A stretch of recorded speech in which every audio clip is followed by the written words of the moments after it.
मारूफ model और अदाकारा अनुशा अशरफ ने मुस्तकबिल करीब में शादी के इम्कान को रद्द करते हुए इंकशाफ किया है कि कुछ साल कबल उनकी शादी होने वाली थी, मगर ऐन वक्त पर उन्होंने अपने होने वाले शोहर से ताल्लुकात खत्म कर दिए।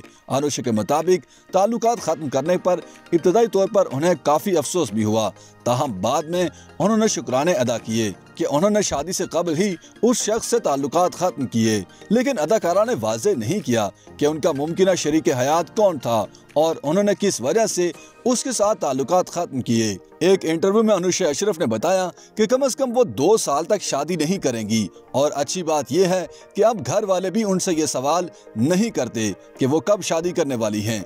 एक सवाल पर अनुशा ने कहा कि अगर उन्हें 50 लाख रुपए भी ऑफर किए जाएं तो वो ड्रामा निगार खलीलुर रहमान कमर के लिखे किसी ड्रामे में काम नहीं करेंगी। अनुशा ने बताया कि सुकूत ढाका से कबल उनका खानदान बांग्लादेश में रहता था, जबकि अब भी उनके बाज रिश्तेदार वहीं हैं। उनका कहना था कि बांग्लादेश में उनकी तरह ईरानी नस्ल के बहुत सारे लोग आबाद हैं। अनुशा अशरफ ने गुज़श्ता बरस यासिर हुसैन के साथ तुर्क अदाकारों के पाकिस्तान में काम करने के मामले पर होने वाले सोशल मीडिया तनाज़े पर भी बात की और कहा कि दोनों अपनी अपनी जगह दुरुस्त थे और उनके दरमियान कोई जाती इख्तलाफ नहीं, बस इसी मामले पर अलग अलग राय थी। अनुशा अशरफ के मुताबिक उनका जाती ख्याल है कि किसी भी आर्टिस्ट को दूसरे फनकार को कचरा नहीं कहना चाहिए और उन्होंने इसी वजह से ही यासिर हुसैन से इख्तलाफ किया था, क्योंकि उन्होंने तुर्क अदाकारों को कचरा कहा था। अनुशा अशरफ ने यासिर हुसैन की तारीफ भी की और कहा कि वो अच्छी शख्सियत के मालिक हैं। वो खवातीन के हुकूक समेत दीगर मसाइल पर भी आवाज उठाते रहते हैं।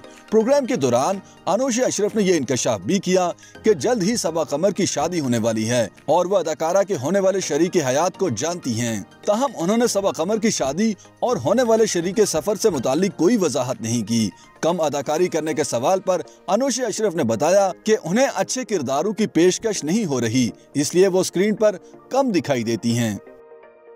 YouTube पर गूगली न्यूज देखने के लिए youtube.com की सर्च बार में गूगली न्यूज टीवी टाइप करें। गूगली न्यूज के पेज पर सुर्ख रंग के सब्सक्रिप्शन वाले बटन पर क्लिक करना ना भूलिए। YouTube पेज पर अपलोड होने वाली वीडियोस से बाखबर रहने के लिए बेल आइकन पर क्लिक कीजिए। आपको हर नई वीडियो के बारे में नोटिफिकेशन मौसूल हो जाएगा।